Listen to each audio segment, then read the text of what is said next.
un cabritico que lo mercó mi padre por 2 levanim, por 2 levanim.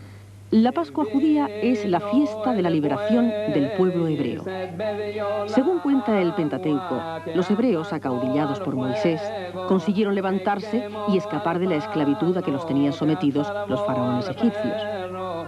La religión considera que esta liberación no es solo física, sino que además es espiritual, moral.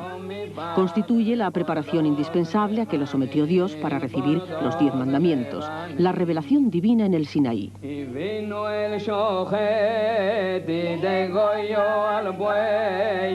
El cabritico, una canción obligatoria del Seder, cena de Pascua, simboliza por un lado el chivo expiatorio y por otro enseña a los niños que todo parte de Dios y conduce a Dios como ser supremo sobre la vida, la muerte y todos los seres que Él ha creado.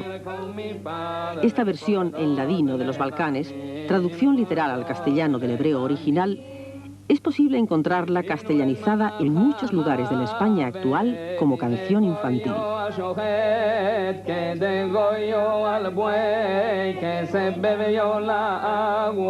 Que mató al fuego, que quemó al gruelo, que ajarbó al perro, que mordió al gato, que se comió al cabritico, que lo mercó mi padre por 2 levanim, 2 levanim. Y vino a Kadosh Baruj Hu y degolló al Malacham. Purim es la celebración de la salvación judía y es la fiesta de la fe hebraica. Los acontecimientos que la originan están relatados en el libro de Esther, que forma parte de la Biblia.